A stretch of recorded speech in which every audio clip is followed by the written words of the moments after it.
Bonjour à tous. Aujourd'hui, je vous propose de parler de la notion du temps. Alors pourquoi parler du temps?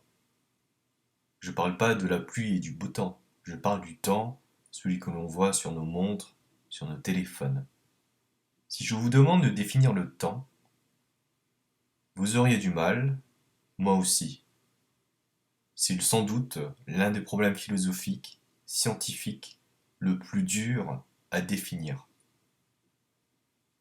C'est pour cela que je vous propose de vulgariser la notion dans cette vidéo. Une première question que l'on peut se poser tous: est-il possible de définir le temps? Il s'agit de l'une des choses les plus compliquées à propos du temps, le définir. Le temps est un mot ancien et il fait désormais partie du langage courant. On l'emploie à tout azimut. J'ai pas le temps, combien de tours il me faut pour cuisiner, pour prendre ce trajet? Vous l'employez tous les jours. Dans le langage courant, aujourd'hui, le mot temps a un sens polysémique, c'est-à-dire qu'il peut regrouper plusieurs sens. On va voir quelques exemples. Je vais vous les énoncer. Le temps peut signifier la succession, la simultanéité, le changement. Cela peut aussi signifier le devenir, le moment, la durée, l'argent, même la mort. Vous voyez, puisque le mot temps regroupe plusieurs définitions, il y a là déjà une difficulté. Lorsqu'on parle du mot temps, de quel temps parle-t-on? Le devenir, si on prend le devenir, le temps futur, le temps qui aura lieu dans 30 secondes, dans 1 heure. La simultanéité, on peut voir une chronologie de temps, la succession. L'argent, la durée, combien de temps, comment on peut la quantifier? Vous voyez, donc déjà ça pose un problème de sémantique. Mais on va essayer de voir ce que, en bref, on peut dégager comme raisonnement du temps. La notion du temps.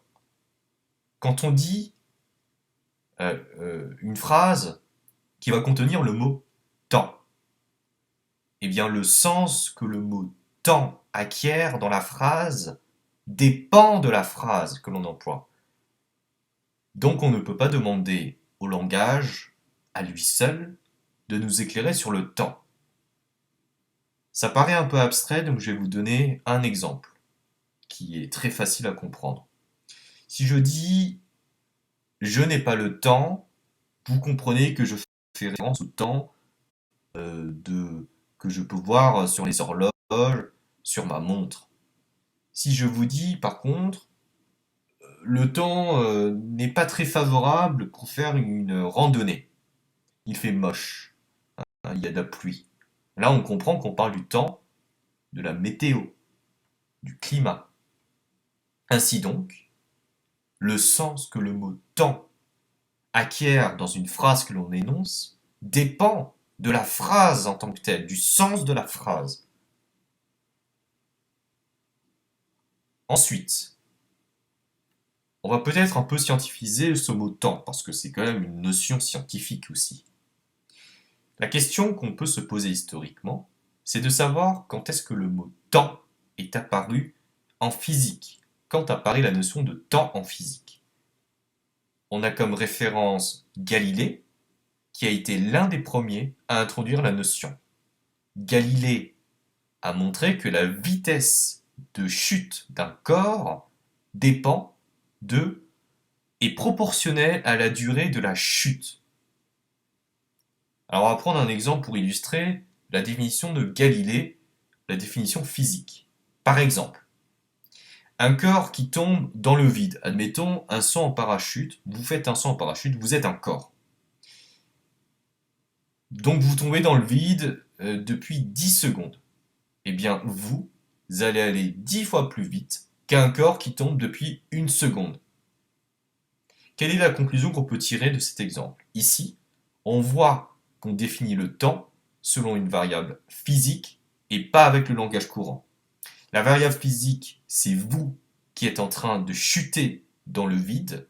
C'est vous qui passez de, allez, 5000 mètres à 4000 mètres en 10 secondes. Je prends juste un exemple vraiment fictif, mais pour que vous compreniez qu'ici, c'est la variable physique, c'est les notions physiques qui peuvent définir le temps et non pas simplement l'emploi du mot.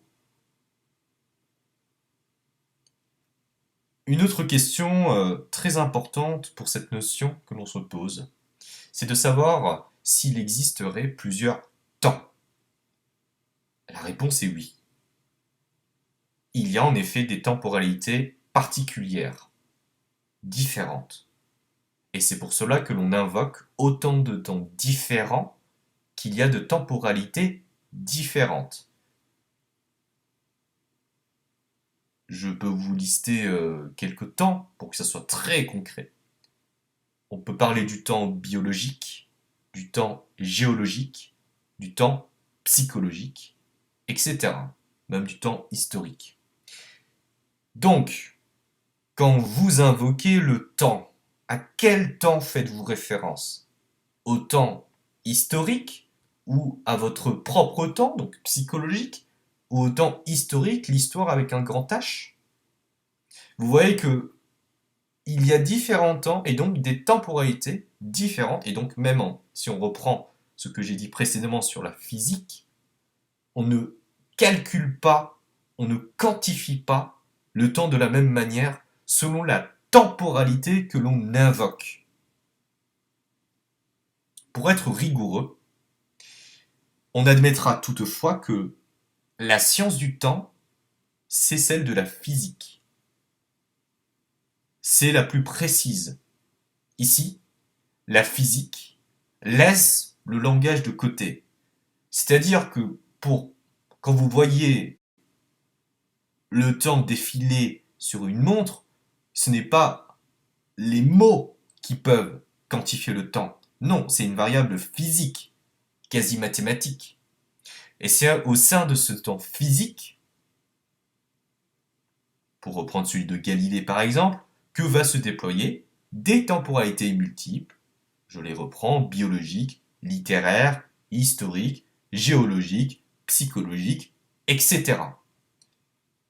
Donc si on prend une image pour imaginer la chose, pour qu'on comprenne bien, admettons vous avez votre montre, donc vous voyez les aiguilles de votre montre défiler, et au sein de ce temps physique peut se déployer des temps psychologiques. Par exemple, à 1h du matin, vous êtes psychologiquement fatigué, et à 1h30, vous êtes en pleine forme. C'est indifférent au temps physique qui découle. Les 30 minutes entre 1h et 1h30 ont été les mêmes pour n'importe quel individu. En revanche, à l'intérieur du temps physique, vous avez le temps psychologique qui est propre à chaque individu. Une personne peut se sentir fatiguée et ensuite en forme, et la réciproque est vraie. Et puis il y a même dans ce temps psychologique la perception du temps. Ces 30 minutes pour un tel peuvent passer très vite, et pour un autre, ces 30 minutes peuvent être très longues. L'exemple le plus parlant, le plus éloquent, c'est celui des cours qu'on a pu avoir au collège ou au lycée, certains qui étaient ennuyeux. Eh bien pour certains, le temps passait très lentement. Par contre, quand vous faites une activité qui vous plaît, le temps passe très vite. Mais ça, c'est du temps psychologique. Parce que le temps physique est le même pour tous. On va aborder une autre notion et je vais prendre une formule qu'on entend souvent, le temps passe. Est-ce que le temps passe? Le temps passe-t-il réellement? Ça paraît une évidence dans le langage courant. Mais en même temps, est-ce vraiment vrai? Est-ce que le temps passe-t-il réellement? Eh bien non. Le temps est toujours là à faire son travail de temps qui renouvelle l'instant présent. Le temps fait passer la réalité. Admettons que la fonction principale du temps, c'est celle de renouveler le temps pour un observateur donné. Cet observateur est toujours dans un moment présent. Ce moment présent n'est jamais le même. Il y a une sorte de renouvellement continu de l'instant présent. Et dès qu'un instant présent apparaît, il est immédiatement remplacé par un autre instant présent, lequel a le même statut que lui.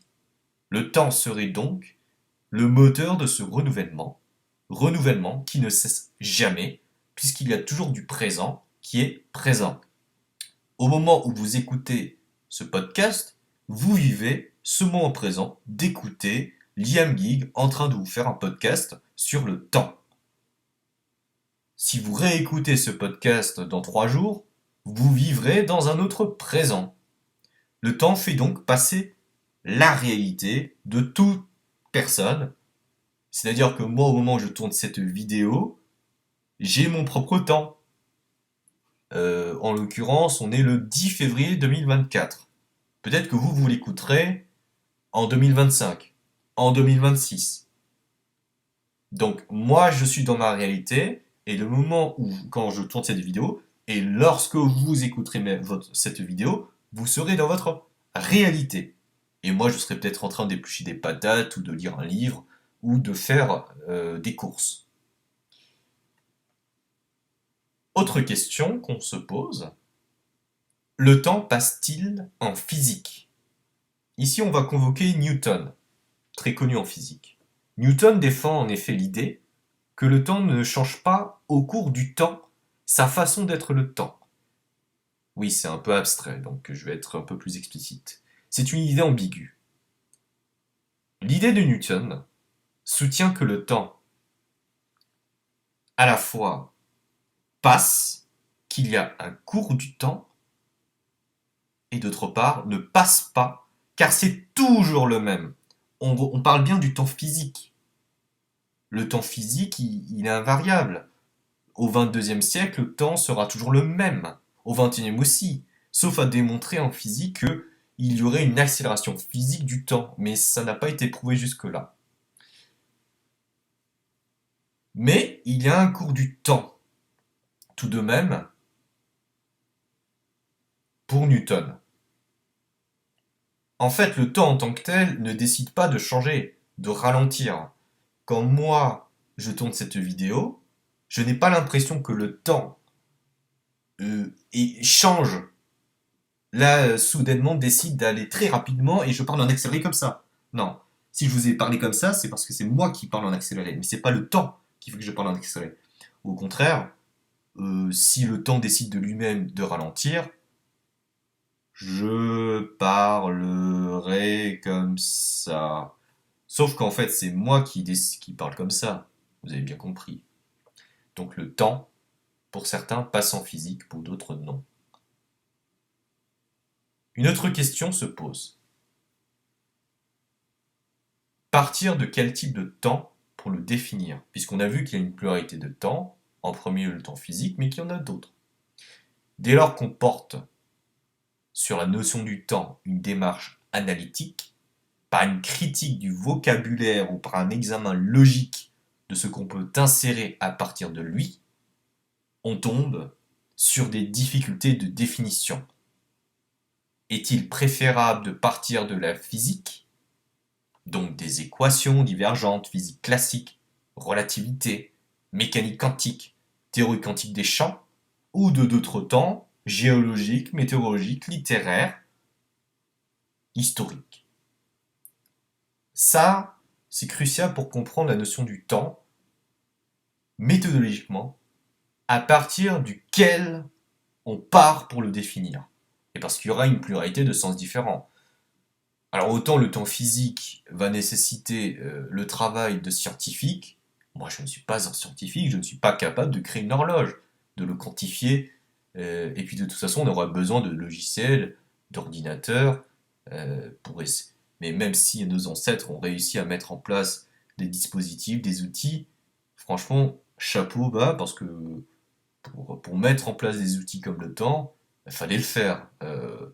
La notion paraît tellement abstraite, on s'est aidé du soleil, on a peut-être compris qu'il y avait une même temporalité objective qui se déroule parce que la Terre tourne, que le Soleil tourne, et que à 8 heures du matin, il y a le lever du Soleil généralement, et que vers 20h, 21h, 22h, eh bien ce Soleil se couche.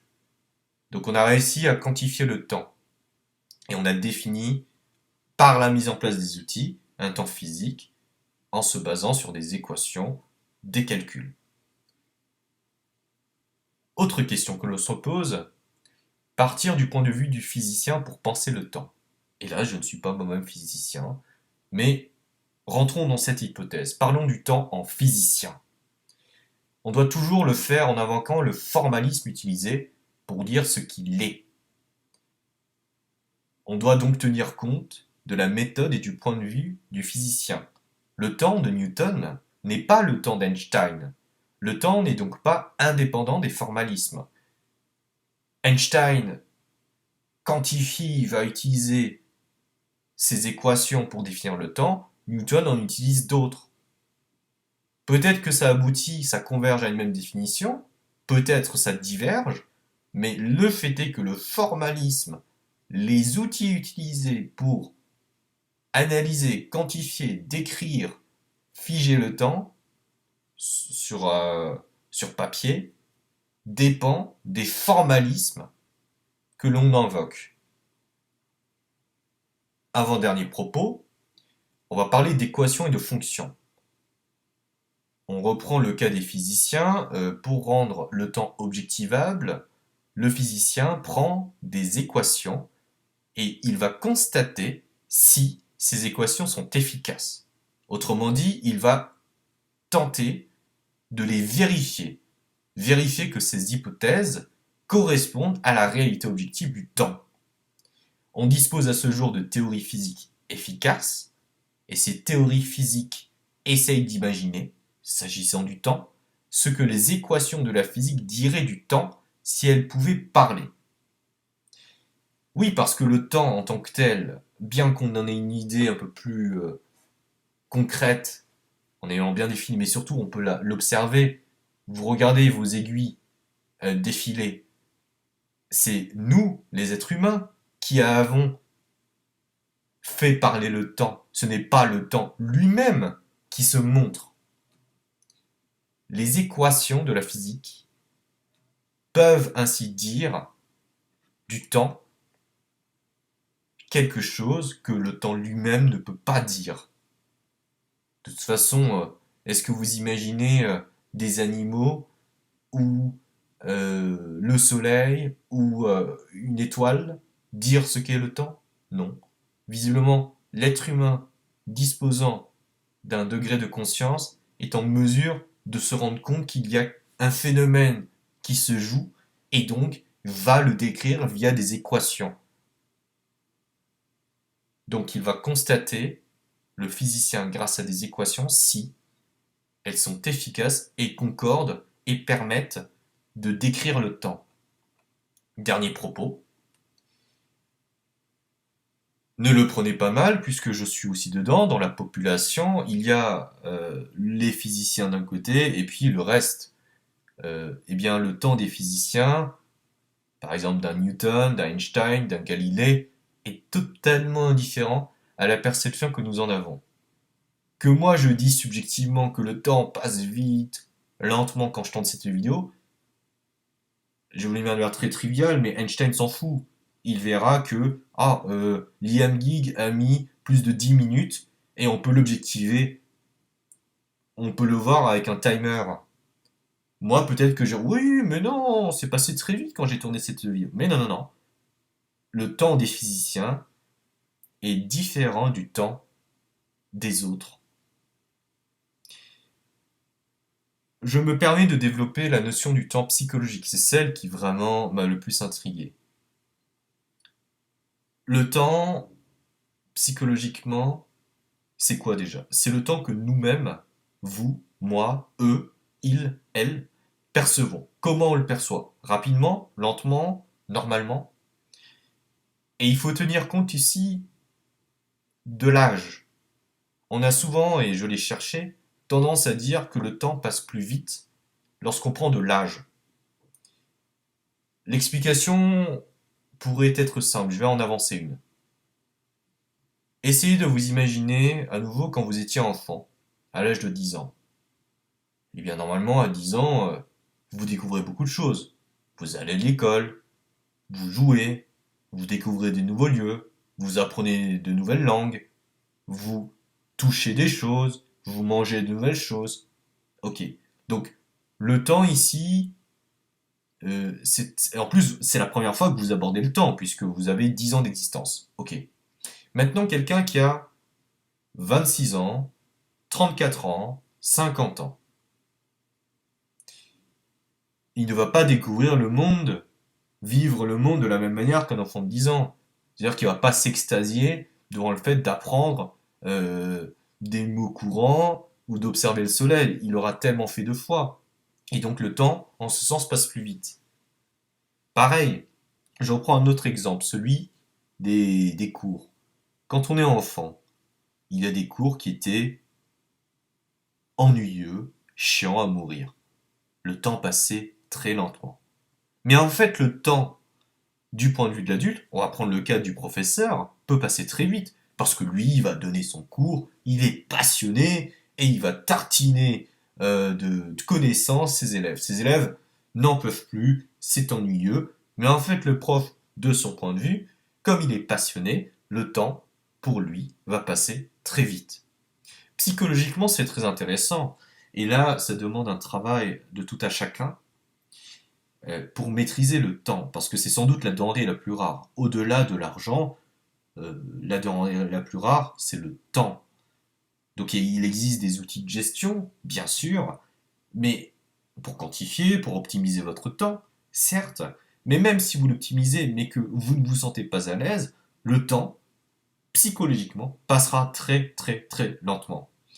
Ça nécessite, et ça c'est par empirisme que je peux le dire, de bien travailler sur soi, qui on est.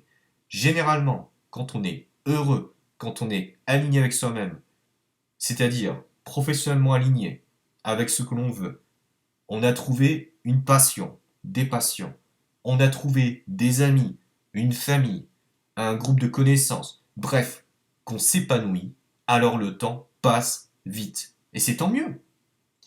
Vous n'avez qu'une vie. Vous pourrez, au cours de votre existence, subir des temps différents. Moi, je trouve que c'est une richesse que de pouvoir en expérimenter au moins une fois dans sa vie plusieurs types de temporalité. Mais au-delà de ça, et c'est pour cela que je fais cette vidéo, on l'a vu, la notion du temps est totalement complexe. Hein, euh, j'ai beau avoir parlé et fait mention de Newton, de Galilée et d'Einstein, heureusement qu'ils ont existé parce que sinon ça serait totalement compréhensible.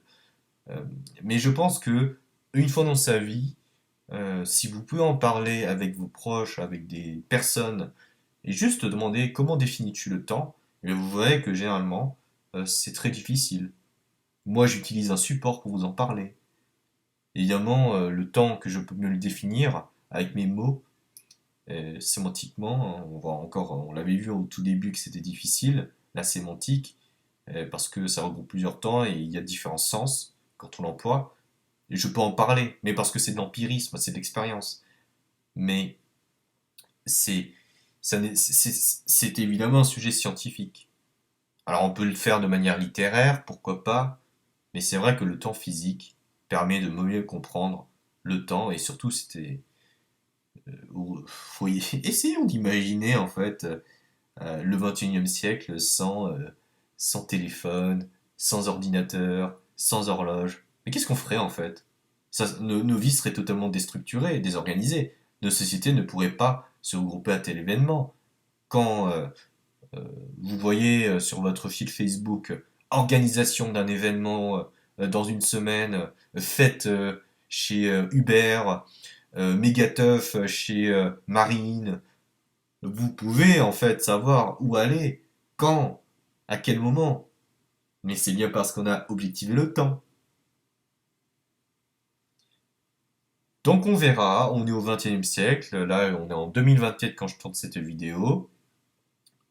On verra s'il y aura dans les années à venir, dans les siècles à venir encore, un vrai travail d'objectivation du temps. En tout cas, je trouve que cette notion est essentielle. J'ai l'impression qu'on en parle très peu. Moi qui étais très fort en philosophie, euh, en terminale, et puis j'en ai fait en classe préparatoire, j'avais eu un 18 au bac de philo, je n'ai aucun souvenir du fait qu'on ait étudié la notion du temps. Pareil en classe préparatoire, aux écoles de commerce, pas de chapitre relatif au temps. Vous me direz, compte tenu un peu de ce que je vous ai fait, de ce que je vous ai exposé là, ça paraît compréhensible. Et pourtant, je trouve que c'est essentiel d'en parler parce que ce sujet-là concerne tout le monde.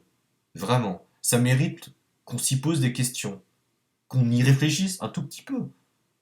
Pour cela, évidemment, et c'est le but de cette vidéo, je vous ai fait un récap de ce qui me paraît le plus essentiel et je vais vous le récapituler là pour conclure cette vidéo. Donc, la première idée, c'est que on peut définir le temps. Oui, c'est vrai, mais il a un sens polysémique. La deuxième grande idée, c'est que le temps, le mot temps dépend, le sens du mot temps dépend de la phrase que l'on emploie. Troisième idée, euh, le temps est une notion qui est notamment apparue via le travail des physiciens en physique, donc Galilée. Il existe plusieurs temps, biologiques, géologiques, psychologiques, historiques. La notion du temps passe. Ça, c'est une formule qui est sujette à débat. Certains l'estiment, d'aucuns non. On peut estimer que le temps passe en physique. Pareil, c'est un débat qui ne m'appartient pas, qui appartient aux physiciens. Pour parler du temps, il convient de véritablement définir du temps auquel on part. S'agit-il du temps psychologique, météorologique, physicien? Évidemment, pour comprendre la notion du temps, il faut s'intéresser au formalisme du physicien, du point de vue du physicien. Le temps de Newton n'est pas le temps d'Einstein, que ce temps physicien tend à être objectivé par des démonstrations, par des équations et des fonctions, et enfin que le temps des physiciens n'est pas le même que le temps de la population. Ça ne veut pas dire qu'il est supérieur moralement, c'est-à-dire que chez les physiciens, le temps regroupe une dimension très objective, et le temps que nous on invoque, généralement psychologique, est très subjectif. J'espère que cette vidéo vous aura aidé pour mieux comprendre le temps.